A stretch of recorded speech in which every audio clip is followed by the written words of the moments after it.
வணக்கம். வாழ்வெல்லாம் வசந்தம் தரும் வைகாசி விசாகம் பற்றி இந்த பதிவில் காண்போம். வைகாசி மாதத்தின் சிறப்பு வைகாசி விசாகம். சிவபெருமானின் நெற்றிக்கண்ணிலிருந்து 6 பொறிகளாக தோன்றி முருகப்பெருமான் அவதரித்த தினம் இதுவே. சரவண பொய்கையில் 6 குழந்தைகளாக தோன்றி பின் அன்னை பார்வதியால் அணைக்கப்பட்டு ஆறுமுகனாக மாறி உருப்பெற்ற நாள் இது. தீமையை அழித்து நன்மையை காக்க இந்த நட்சத்திரத்தில்தான் ஞான குழந்தை அவதரித்தது. அறியாமை எனும் இருளை நீக்க ஞானம் எனும் ஒளி பிறந்த தினமாக சைவம் இதை பார்க்கிறது. தர்மத்தை நிலைநாட்ட ஒரு தெய்வீக ஆற்றல் உருவான நாளாக போற்றப்படுகிறது. விருச்சிகம் என்பது செவ்வாயின் வீடு. அங்கே குருவின் நட்சத்திரமான விசாகத்தில் சந்திரன் நுழைகிறார். சூரியன் தந்தை, சந்திரன் தாய், குரு ஞானம், செவ்வாய் களத்தின் நாயகன். இந்த 4 சக்திகளும் சேர்ந்து இணையும் புள்ளியில்தான் முருகன் எனும் மகா சக்தி உருவாகிறது. வைகாசி விசாகத்தன்று சூரியனாகிய சிவன், அதாவது எல்லா உயிர்களுக்கும் தந்தை, சர்வலோக மாதாவாகிய சந்திரனை தன்னுடைய நெருப்பாக அக்னி கண்ணால் நெற்றிக்கண்ணில் பார்க்க அங்கு ஞான சூரியனாக முருகப்பெருமான் தோன்றிய நாள்தான் விசாக நட்சத்திரம். தந்தையின் ஒளி, தாயின் அன்பு, குருவின் வழிகாட்டுதல், செவ்வாயின் வீரம் இணைந்து உருவானவர்தான் சண்முகம். விசாகம் குருவுக்குரிய நட்சத்திரம் என்பதால் முருகப்பெருமான் தந்தைக்கு உபதேசம் செய்யும் ஞான பண்டிதனாக புராணங்களின் மூலம் பார்க்கிறோம். அதே சமயம் இந்த நிகழ்வு செவ்வாய் வீட்டில் நிகழ்வதால் செவ்வாய்க்குரிய வீரம், கருணை, தேவசேனாதிபதியாக போருக்கு சென்று தீமையாக சூரனை சம்ஹாரம் செய்ததையும் வைகாசி விசாக நன்னாள் நமக்கு உணர்த்துகிறது. அதனால்தான் எல்லா முருகன் கோவில்களிலும் விசாக நட்சத்திரத்தை மிகச்சிறப்பாக கொண்டாடுகிறார்கள்.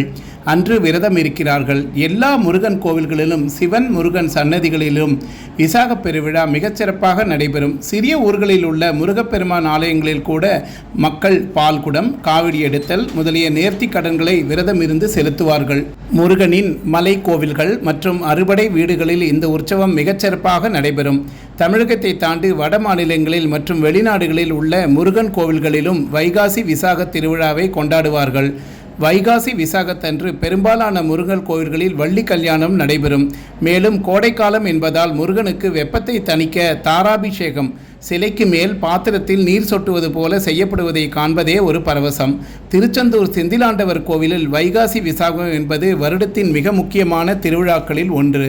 கடற்கரையோரம் அமைந்துள்ள இந்த தலத்தில் முருகப்பெருமான் ஞானத்தின் வடிவாக வீற்றிருப்பதால் விசாகத்தன்று இங்கு வழிபாடு செய்வது கோடி புண்ணியம். திருச்செந்தூரில் வைகாசி விசாக திருவிழா வெறும் ஒரு நாள் நிகழ்வல்ல, இது 10 நாட்கள் மிக விமரிசையாக நடைபெறும்.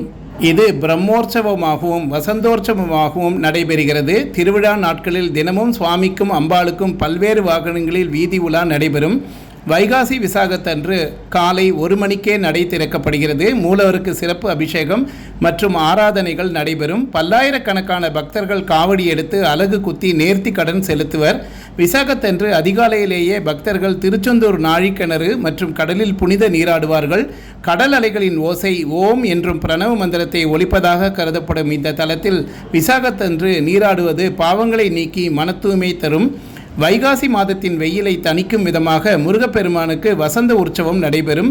கோவிலின் வசந்த மண்டபத்தில் சுவாமி எழுந்தருளுவார். அவரை சுற்றி நீர் நிரப்பப்பட்டு அகழிகள் அமைக்கப்பட்டு குளிர்ச்சியான சூழலில் ஆராதனைகள் நடக்கும். இது காண்பதற்கு மிகவும் கண்கொள்ளா காட்சியாக இருக்கும். விசாக நட்சத்திரத்தன்று மூலவர் சுப்பிரமணிய சுவாமிக்கு மகா அபிஷேகம் நடைபெறும். பின்னர் சுவாமிக்கு விசேஷமான சந்தனக்காப்பு அலங்காரம் செய்யப்படும்.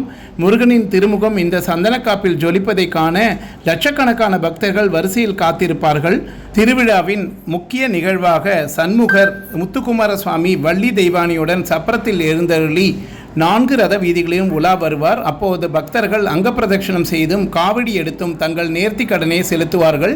கோடையின் வெப்பம் நீங்க பன்னீரால் சுவாமிக்கு அபிஷேகம் செய்து இங்கு வழிபடுவது மிகவும் விசேஷம். திருச்செந்தூரில் விசாகத்தன்று அன்னதானம், நீர், மோர் வழங்குவது பெரும் பேறு அளிக்கும். முருகன் என்றாலே பழனிதான் ஞாபகம் வரும். ஞான பண்டிதனாக காட்சி தரும் முருகனுக்கு இந்த ஆண்டும் வைகாசி விசாக திருவிழா கோலாகலமாக நடைபெறும். பழனி அருள்மிகு தண்டாயுதபாணி சுவாமி திருக்கோவிலின் உபகோவிலான பெரிய நாயகி அம்மன் சன்னதியில் இப்பெருவிழா நடைபெறும். கொடியேற்றத்துடன் திருவிழா தொடக்கமாகிறது. திருவிழாவின் 7ஆம் நாளான அன்று மிக முக்கிய நிகழ்வான தேரோட்டம் நடைபெறுகிறது. தினமும் காலை மற்றும் இரவு வேளைகளில் ஸ்ரீ வள்ளி தேவா சமேத முத்துக்குமார சுவாமி தங்கப்பல்லக்கு, தங்கமயில், ஆட்டுக்கிடா, வெள்ளிமயில் போன்ற பல்வேறு வாகனங்களில் வீதி உலா வந்து பக்தர்களுக்கு அருள் பாலிப்பார். விழாவின் சிகரமாக திருத்தேரோட்டம் நடைபெறும். காலை திருத்தேர் ஏற்றம், அதாவது சுவாமி தேரில் அமர்தல் நடைபெறும். மாலை சுமார் 4 மணி அளவில் திருத்தேர் வடம் பிடித்தல், அதாவது தேரோட்டம் தொடக்கமாகும். இரவு பெரிய தந்த பல்லாக்கில் தேர்கால் பார்த்தல் நிகழ்ச்சி நடைபெறும். திருப்பரங்குன்றத்தில் வைகாசி விசாகத்து அன்று விசேக கொரடு மண்டபத்தில் பால்குட அபிஷேகம் மற்றும் சிறப்பு வழிபாடுகள் நடைபெறும். வசந்த மண்டபத்தில் சுவாமி ஊஞ்சல் சேவை உண்டு. திருப்பரங்குன்றத்தில் மூலவர் குடைவரை சிலையாக இருப்பதால் அவருக்கு அபிஷேகம் செய்யப்பட மாட்டாது. அதற்கு பதிலாக உற்சவரான சண்முக பெருமானுக்கு வைகாசி விசாகத்தன்று விடிய விடிய பாலாபிஷேகம் நடைபெறும். பக்தர்கள் கொண்டு வரும் குடம் குடமான பால் சண்முகருக்கு அபிஷேகமாக செய்யப்படும். முருகப்பெருமான் உலக நன்மைக்காகவும் அசுரர்களை வதம் செய்ய ஆற்றல் பெறவும் தவம் செய்யும் பாவனையில் கம்பத்தடி மண்டபத்தில் தபசு இருத்தல் சடங்குகள் நடைபெறும். திருப்பரங்குன்றத்தில் பெரிய தேர் சித்திரை திருவிழாவின் போது இழுக்கப்படும். வைகாசி விசாகத்தன்று வள்ளி தேவசேனா சமேத சுப்பிரமணிய சுவாமி சிறிய தேரில் எழுந்தருளி கிரிவல பாதையில் உலா வருவார். இது விசாக தேர் என்று அழைக்கப்படுகிறது. திருப்பரங்குன்றம் சரவண பொய்கையில் புனித நீராடிவிட்டு முருகனுக்கு உகந்த பன்னீர் காவடியாக சுமந்து வருதல், நாக்கு மற்றும் கன்னங்களில் வேல் வடிவிலான அலகுகளை குத்தி கொண்டு நேர்த்தி கடன் செலுத்துதல், தலையில் பால்குளம் ஏறி கிரிவல பாதையை சுற்றி பால் வழங்குதல் ஆகிய நிகழ்வுகளை காண மெய்சிலிருக்கும். விசாக திருவிழாவின் போது மற்றொரு முக்கிய நிகழ்வான முருகப்பெருமான் தங்கை குதிரை வாகனத்தில் அமர்ந்து வையாளி காட்டும் நிகழ்ச்சி நடைபெறும். திருப்பரங்குன்றத்தில் உள்ள சரவண பொய்கை விசாகத்தன்று சிறப்பு பூஜைகள் செய்யப்பட்டு அங்குள்ள மீன்களுக்கு பொறி போடுவது முக்கிய நேர்த்திக்கடனாக கருதப்படுகிறது. திருத்தணி அருள்மிகு சுப்பிரமணிய சுவாமி திருக்கோவிலில் வைகாசி விசாக திருவிழா மற்ற படைவீடுகளைப் போலவே மிகவும் கோலாகலமாக கொண்டாடப்படும். திருத்தணியில் வைகாசி விசாகத்தன்று அதிகாலை முதலே மூலவருக்கும் உற்சவருக்கும் சிறப்பு அபிஷேகங்கள் நடைபெறும். குறிப்பாக பன்னீர் அபிஷேகம் இங்கு மிகவும் பிரபலமாகும். அன்று முழுவதும் சுவாமிக்கு தங்க கவசம் அல்லது வைரம் போன்ற விலைமதிப்பற்ற ஆபரணங்களை அணிவிக்கப்பட்டு சிறப்பு அலங்காரத்தில் காட்சியளிப்பார். வைகாசி விசாகத்தை முன்னிட்டு திருத்தணி முருகனுக்கு லட்சார்ச்சனை, அதாவது 1,00,000 நாமங்கள் கூறி அர்ச்சித்தல் நடைபெறும். திருத்தணி என்றாலே மலர் வழிபாடு விசேஷமானது.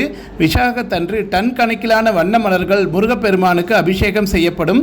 திருத்தணியில் மொத்தம் 365 படிகள் உள்ளன. விசாகத்தன்று ஆயிரக்கணக்கான பக்தர்கள் ஒவ்வொரு படி ஏறும்போது உணர்ச்சிகரமாக முருகனுக்கு அரோகரா என்று முழக்கப்பட்டு மலை ஏறுவார்கள். ஆயிரக்கணக்கான பக்தர்கள் பார்க்குடம் மற்றும் புஷ்ப காவடி ஏந்தி வருவார்கள். இரவு வேளையில் வள்ளி தெய்வானை சமேத முருகப்பெருமான் மாட வீதிகளில் உலா வருவார். திருத்தணி மலைப்பாதையில் சுவாமி உலாவரும் காட்சியை காண்பது கண்கொள்ளா காட்சியாக இருக்கும். அறுபடை வீடுகள் தவிர சிக்கல் சிங்காரவேலர், திருச்சியில் உள்ள வயலூர் கோவில், எட்டிக்குடி முருகன் கோவில் நாகப்பட்டினம், இங்கு சத்ரு சம்ஹார பூஜை நடைபெறும். சிறுவாபுரி பாலசுப்பிரமணிய கோவில், குமரக்கோட்டம் சுப்பிரமணிய சுவாமி கோவில், மருதமலை ஆகிய இடங்களிலும் காவடியாட்டம், சிறப்பு அபிஷேகங்கள் களை கட்டும். இந்த தினத்தன்று தானம் செய்து பல்மடங்கு புண்ணியத்தை பெறுவோம். முருகனுக்கு அரோகரா. நன்றி, வணக்கம். மீண்டும் சந்திப்போம்.